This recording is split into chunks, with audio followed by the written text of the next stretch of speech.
I'm going to waste absolutely no time whatsoever going into raptures over Living Colour. They have my 100% support. I love everything they do, and I think they're due for deserved stardom.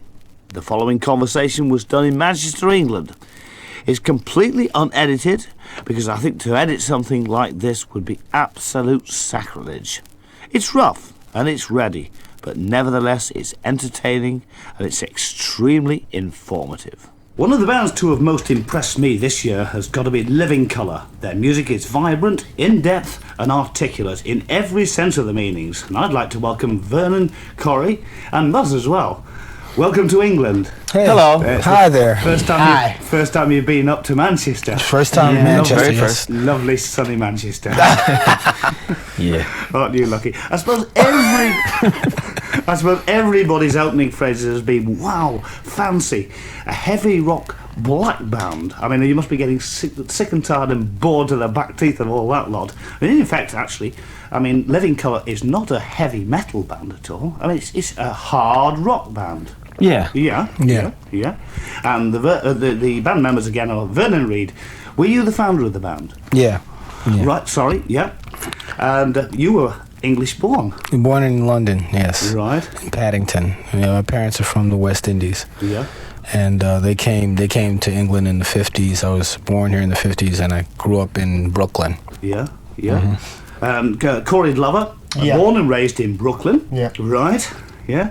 Was that a sort of, I mean, what sort of upbringing did you have? Was it middle class, upper class, what? It's basically middle class background, working parents. My father was working for the city, and my mother worked for the public school system, and I'm the youngest of like 3 children, so I guess I got a pretty much of a spoiled background, I guess is what you say. So it's pretty normal, I guess. Yeah. Will Calhoun is the other member of the band, and he was a native of the Bronx. Right, he's not with us at the moment. No, he's not with us. He's taking it easy. And Mush Skillings, right, from Queens, New York. Yeah. Yeah. What is Queens? Is that a part of New York? Is it a state, like a county? Well, New York is divided into 5 boroughs, 5 sections, and Queens is one of them. Yeah. It's a little bit more suburban than Manhattan is. Yeah. Okay, your debut album, Vivid, absolutely fantastic. Available on the Epic record label, of course. Right, yeah. So, but let's go back a little bit. How and when was Living Colour really formed? Living Colour started at the end of 1983. Around 1983 was when Living Colour started, and I basically grew out of a need to start expressing myself again, because I've been working for a number of years with a jazz rock band called Ronald Shannon Jackson and the Decoding Society, and I played and toured with them for a number of years. And after a time, towards the end of my tenure, I started wanting to make music again. I got together with a couple of guys. We used to jam, and then eventually started putting together some songs. And we started gigging around New York, and the band went through some permutations. Different people came and left, and the song catalog grew and grew. And then I met Corey. I met Corey actually while I was still with Shannon Jackson at a party, and we hooked up about a year and a half later. And I met Will and Muzz sometime later, and then the band, changed. Have you always been into rock music? Oh, yeah. Yourself? Yeah. What about you? Have you always been into rock music, or have you been more into the dance music, or what? Well, I grew up listening to different kinds of music. For the large part, Motown music. Right. But my older brothers were always into the rock. They were like part of the Woodstock generation, I guess you would say. They listened to a lot of different bands. Yeah. Like who? Joe Cocker and Grand Funk Railroad and bands like that, Yeah, I think Grand Funk are still going, aren't they? Just a minute. Yeah. And Joe Cocker's got to be one of the finest blues singers I think of ever. ever heard anyway. I mean, I just love his early stuff like Delta Lady, especially when he worked with people like Leon Russell. The Mad Dogs in English. Was that great fun? Yeah. And some great artists on that as well. Of course, a lot of which sort of spurned off to the Delaney and Bonnie band, and then of course the Eric Clapton band. So, what about you? Who did you used to listen to? I listened to. I was a bit of. I listened to a lot of older stuff when I was younger. My first recollections of music was doo-wop music, which is really weird because I'm not that old. And I like the Cadillacs and the Penguins and the Platters, and then I went backwards and forwards at the same time. I sort of like went back into like earlier like big band things and listening to Sarah Vaughan and Lena Horne and Bessie Smith, and then coming forward listening to the blues and Lead Belly and John Lee Hooker and Muddy Waters, and then I found Otis Redding and Sam Cooke and Jackie Wilson, and I was like, this is it, I've done it, there's no more left, there's nothing left. So, and then later on, other people like Marvin Gaye, and of course Michael Jackson, and Sly Stone, and it just my whole inference to music just came from just one thing, and I was always taught never limit yourself to just one thing. So I always it was like a cyclic thing. It just kept getting the circle kept getting wider and wider and wider, and my range of music started getting bigger and broader. That's great. So what was your first band then? This is my first band. This is your first band. I was in other bands. I was in like other like vocal groups that never really went out and gigged. They rehearsed a lot. This is the first working band I've ever been in. You know, all the other bands I was in always said, yeah, we got a gig coming up, and then the weekend gig, it got canceled. Yeah. Of course, you actually worked, Vernon, with Mick Jagger. Yeah. Tell me something about this. We see in the record company biog, your affiliation with Mick Jagger. Tell us about it. Tell us this. Mick Jagger was auditioning musicians to play on his second solo album, Primitive Cool. He came to New York, and he started asking people around who were the really good musicians around, and my name had come up. And he had like sort of cattle call auditions. Like he had a week booked at a studio at SIR, and he had like all different kinds of musicians come in and play with him. And I was in the first day of auditions. In fact, I was in the first band that auditioned that whole week. And the band, Omar Hakim was in that little group, and Eddie Martinez. Anyway, the weekend just before that, the person that called me was Tina Turner's manager. Called me, who was also working with Mick on the record. He came to see me play with Living Colour. And he was really impressed with the band. He told Mick that the band, whatever happens with this guy's audition, if you get a chance, you should go see the band, It was, of course, the audition was like one of the worst.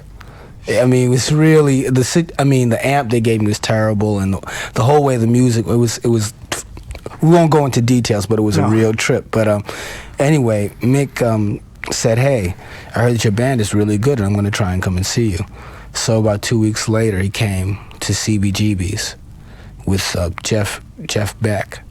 Oh right, another guitar hero of mine. Yeah, they both came down, and it was really good. It was funny because the day he came, we really put it out of our minds. We just played, and I don't think the other fellas knew that he was there until after the show. I wasn't told till after the show. After the show, and then people were running up to saying, who was here, and it was, so then I played on the album. And he was really into the band and really into a couple of songs. He was really into the song Glamour Boys. He really liked that. Which he co-produced on the album. Yeah, and eventually what happened was when he came back to mix the album, we still hadn't had a deal or anything. And he asked if he could produce 2 songs for us. And he produced Glamour Boys and Which Way to America as demos. And subsequently, we chose Epic to be our record label. And then we took those demos and remixed them with Ed Stasium. Ed Stasium did the bulk of the producing. And in fact, we met him while we were working with Mick, because he was the engineer for Primitive Cool, much of Primitive Cool. Right, yeah. So, where did you first start then? I mean, was Living Colour your first band? No, it wasn't my first band.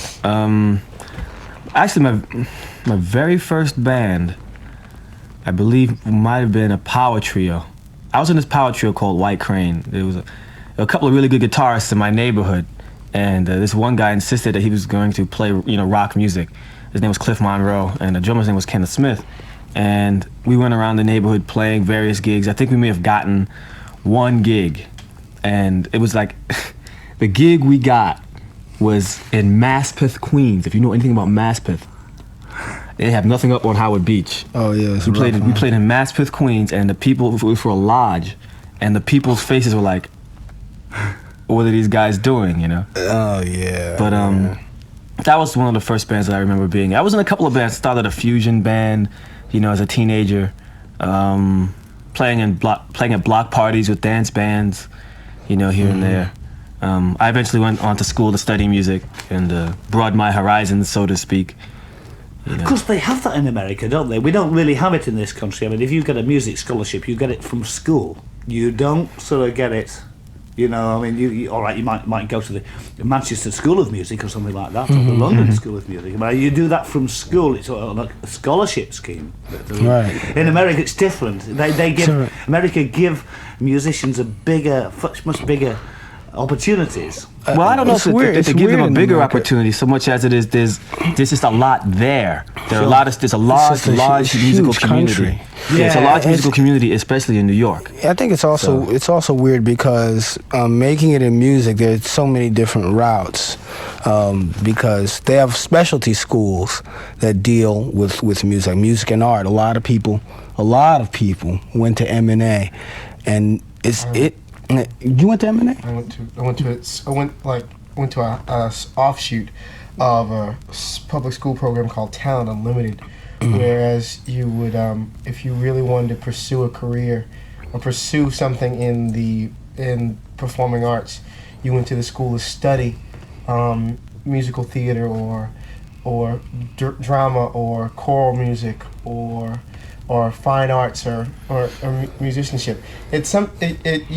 You're afforded an opportunity at a very early age to really pursue some sort of musical career in the States. From what I understand, you can as early as elementary school or from the first grade on, you can really study music within the public school system.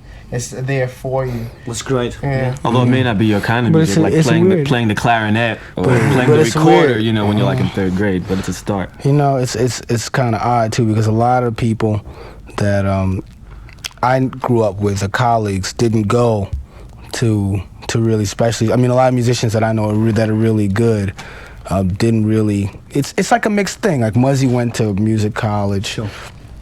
Calhoun. And Calhoun went to Berkeley School of Music in Boston, and he graduated from it. But a lot of the people really didn't come from music high schools or colleges. Like a lot of people went to Tech, which was a technical high school. Yeah. But people that are interested in music, I mean, people that are into music will find each other. That's basically what it comes down to. And this is what happens a lot in America. Yeah. Yeah. Now then, Vernon, you will have observed, has been he was very offhand about the deal with Epic Records. Epic Records, part of CBS, of course. How did you get that deal with them? A massive label. I mean, it's not like you sort of tin pot labels. I mean, a lot of record companies were kind of sitting on the fence, so to speak, undecided whether or not they wanted to sign us. Some of us said, "Oh yeah, you guys are great, you're talented," but frankly, they really didn't know exactly what they were going to do with us had they signed us. We had, we had smaller label interested in us that we were definitely going to sign with. After Jagger produced the demos and we got in Rolling Stone and Billboard, you could say it kind of increased our profile. And right. a lot of the companies who were sitting on the fence, figured, well, maybe there's something special here. What's Jagger like as a person? I mean, I've never met him. He's fun to work with. He's really cool. Yeah. Professional. The one thing that strikes me about Jagger is that he's very well aware of who he is, but doesn't let it affect you or him. That's good. That's cool. Doesn't come the big star. Right, he doesn't, No, not at all. There's no trip. He doesn't trip on the fact that he is Mr. Rock and Roll. He's been around since for a very long time, and he's always been out there doing it. He just knew what he wanted, and he was never really like thrusted his celebrity status on you, which was really nice about him. He's also very supportive. I mean, we threw a little party to celebrate our record coming out, and he showed up. You know, he didn't have to, but he came and hung out. And even in terms of like being on the album, he made a couple of cameo appearances, like on harmonica, and he did background vocals. He's very supportive. Interesting. You're very lucky. Yeah. Interesting. Yeah. What do you think? I mean, do you think that the Rolling Stones will get together and tour again with Jagger, or what? Yeah. Do you? Yeah, I think they will. I mean, did he mention anything about it to you? Did he? Yeah, he mentioned. I mean, that's a funny subject because really He made a couple of Keith Richards jokes. At that time, Keith and him were on the outs, and it's weird for us to talk about stuff secondhand because in a way we know Jagger and we were involved. We worked with him closely, but in a sense, we don't really know him. And I tell you one thing: I met Keith Richards, and just mentioning Jagger's name. You saw the hair stand up? Was I mean, because I kind of took it as everybody else was like making this whole thing about how they were not seeing eye to eye and they were having this big fight. But I was at Steve Jordan was throwing a little thing, and just mentioning Jagger's name was like his whole his whole thing was like very. It's very different, but I think they'll do whatever they're gonna do. Sure, Hopefully they'll come back together. I think Keith's being very childish there because I think Keith's solo album is very good. I love it. So there you go. Yeah. David Byrne has helped out on one of the numbers. Memories Can't Wait. Well, he didn't really help out. He just helped in the sense he wrote the original song. He wrote the song. We kind of covered it. Yeah. Right. Yeah. Yeah. Vern, of course, writes most of the numbers. Brilliant numbers. Public Enemy appear on Funny. Is it Funny Vibe? Yes. They kind of dropped in. MC DJ Flavor Flav. Right. Yeah. We've had them over here just a week ago. Really? Yeah. Gigging. Staying in the same hotel as you. Oh, really? That must have been into Flav. In the dining room. Some of my favourite numbers on the LP. I mean, I just love the album, full stop. But some of my favourite numbers are. One is Desperate People. Tell us something about this. Who's going to tell us about Desperate People? Great in-depth number. It's probably my second favourite. Well, that's a tune that the band collaborated on and wrote together, and it's really I guess about. Well, it's funny. It's like about somebody that's sort of out of control. Really, it's let partying and like doing things, taking drugs or what have you, just get out of control, and they're sort of at the point where they can do one of two things. They can either destroy themselves or they can take stock of what's left and try and salvage it, and that's basically what the song is about. I think America is probably more so than the UK. Is status value is very important in America, and I think a lot of kids, they're determined they've got to make it up. Or what we call in the UK, keeping up with the Joneses. Mm-hmm. We had that phrase over there too. Yeah. This is the way I see it. I would love to go over to America and work now, but I wouldn't have liked to have been over there as a teenager. I think it would have completely wrecked me, Actually, it depends on where you grow up, because some towns are pretty nice, and often the problems are in the urban cities, Sure. But most of the places okay to grow up in. Sure. I'd like to go over to the west coast of America. Yeah, San Francisco's great. You'd really like San Francisco. Yeah, you definitely like. You'd love it. You'd love it. Do they still have flowers growing in their hair? Haight Ashbury. Yeah. Living Colour, of course, obviously gigged around New York State. Have you gigged over in? How extensively have you gigged actually? Oh boy, all across America. Oh right. All across America. We did a Midwestern tour. Then we went to the West Coast, and we've been to the Southeast a couple of times, and the Northeast in America. We've been to London before, and we've been in Germany. Just the one off, yeah. Yeah, in July we did like a week in London. Great. And then these 3 weeks that are coming up, we're doing, Manchester and Bristol and Sure. Leeds and London as well, and Birmingham, and then we're going to Norway, right? No, Zurich. Zurich, and then Zurich? Norway, Oslo, and then Sweden, Stockholm, and Holland, and then we go to Germany and do like a week there. The songs that you'll be singing, presumably most of them off the album. Open Letter to a Landlord. That's a great title for a song, and a fabulous song. There's the song that I always associate with the London Tube train finishing at the end of it. You'll have different interpretations of that. Yeah. And the 3 train going back to Brooklyn, but Right. Tell us about it. well, basically, it's in New York, especially. There's this thing called gentrification, where basically what happens is lower income housing is being destroyed or having its occupants thrown out of it, so that people can pay higher prices. People who can afford to pay higher prices can move in and turning what used to be very ethnocentric neighborhoods and making them very exclusive and only exclusive not by race or anything like that, but just by your economic standards, by how much money you have. Right now, they're in the section of New York called the Lower East Side, or Alphabet City. It's gentrification is running wild, where they're taking buildings where people who wouldn't have any place to live otherwise. They're taking those buildings away from them, and in turn giving it to those upwardly mobile Property developers. Exactly. Yeah, to make- Developers and exactly. So, to make money out of it, yeah. basically, what the song is about is a plea from those people that are being thrown out onto the streets, that what you're doing to them, and that these people have nowhere to go, and what exactly the effect of what you've done. It's basically about cause and effect. If you do something to somebody, it's going to affect someone else, and the fact that these landlords are doing this to other people are causing them to live out in the streets, it's affecting the rest of the city. Right. You have Sure. a large amount of homeless people as a result. Large That's bad. amount of displaced people. Bad news. Yeah. One of the anthems on the album is a number called Broken Heart, so I've no doubt that is a real sort of crowd puller as well. I think that is my favourite. Who wrote that? Was that Very, well, it's one song on the record is very, very personal, because it's about a relationship and finally being able to say the things. See.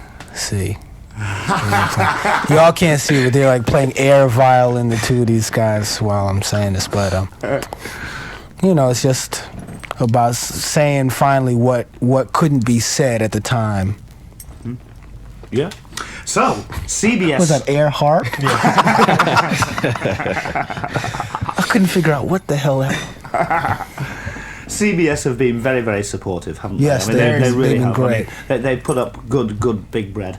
Are you recording any of the gigs on your in your touring schedules? Not necessarily. No? We've been getting like board tapes, but in terms of like serious multi-track type recording, there have been a couple of things that we've done, but for the most part, we're just like doing, I guess, board tapes. Right. We started to. Did Michael do that? Our A&R man was talking about doing a DAT, this new DAT thing for one of our gigs. I think you should do. And hopefully we'll one of us or the band will own one of these kind of machines, and we'll keep track of our live things, because it's important. Great idea, yeah. And also video them too, Yeah. Mm-hmm. Right. There are a lot of new bands on the circuit at the moment. Yeah. Which bands do you most fancy? I mean, the Motley Crues and the Poison sort of started it all off, but there are a lot of fresh bands. My particular favourite is a band called King's X. Oh yeah! Oh yeah! Wow, that's Who fantastic. have a fabulous album out called Out of the Silent Planet. Right. Can't wait What to do see you them. like? Oh man, that's funny you would mention that because we've been talking about them. We've been trying to find them. They remind me basically. of the Free of the 1980s. That's interesting. Well, Yeah, really guitar, bass, drums. Yeah, it's fantastic guitarist. Ty Burr's really, really talented. And bands like, I don't know if they're particularly new, but they've been around. But I think people are just starting to really recognize the Bad Brains. Finally, they're starting to really hear them. And Fishbone, who we've had a chance to work a lot with them. Have they a deal? 'Cause Fishbone. Yeah, they've. Yeah, they've had, this is the third album They now. have CBS they have as this well. record called Truth and Soul, which is on CBS. A great band, great live band. In fact, they just did their first English gig a few months ago, and I think they'll be back. And there's a band on SST called the Beatniks, which they're really good. And of course, A.R. Kane. They're really unusual. Yeah. A good band. Who do you fancy? Anyone for me to keep me eyes open for and ears open for? Well, I like the Bad Brains. They're pretty aggressive. They have their own way of doing metal and hardcore. Sure. And they mix it with reggae. And bands without deal. If you're talking about bands to really look out for, there are a lot of bands that don't have deals, like Lustragus Nosferatus from Atlanta, which is like a death metal, southern death metal band, if you can imagine that. The Velt from North Carolina is also excellent young band. Mike Hill's Bluesland, The Deed, JJ Jumpers, 247 Spies. All of those bands are bands that are from the Black Rock Coalition, which is an organization that we're a part of. Yeah, just very briefly, just tell us a bit about that organisation. I should have mentioned that earlier. I mean, It's an organization of musicians and people that are supportive of music, of black music, and basically it's centered around the idea that different kinds of music should be heard, different kind of music done by black artists that isn't necessarily mainstream. People that are doing rock and roll or doing jazz or what have you. People that are trying to do something different with musical form should get a chance to be heard. Well, you're being heard. I mean, I've been playing the record ever since it was released. Just remind everybody, if you haven't got Living Colours album, and you should have it by now, it's called Vivid. It's available on the Epic record label, and it's distributed in the United Kingdom through CBS. And obviously, of course, the next thing will be a follow-up after you're touring, a follow-up to another album, I would imagine. Yeah. Got much stuff written down, boys? Well, we're working on things. we're grappling with the concept, We got some things, and we got other things that are in the fire, other irons in the. Like what? Oh my goodness! Well, we do a couple of songs that aren't on the record. We do a song called Money Talks, and we do a song called Love Rears Its Ugly Head, which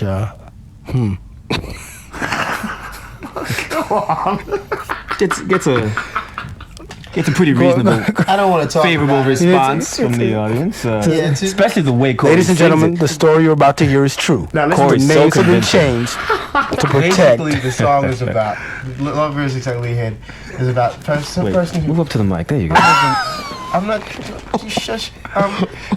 Somebody who falls in love, but falls in love unknowingly, unwittingly. Falls in love through no fault of his own, basically, and it's just his lament on what happens when you fall in love with somebody all of a sudden, and you realize it when it's a little too late. You kind of go drag the kicking and screaming into it. So we don't have to get the violins out there. No. No, it's the kind of song where you smash the violins. You kind of grab the gypsy violin player and start to throttle him. Great seeing you, boys. Listen, you take care, and you keep rocking the English audiences. Thank you. And of course, obviously, good luck in Norway and Zurich and what have you. Yeah. Definitely. Okay. Okay, chaps. All right. Take See care. ya. Bye. Bye-bye. Bye.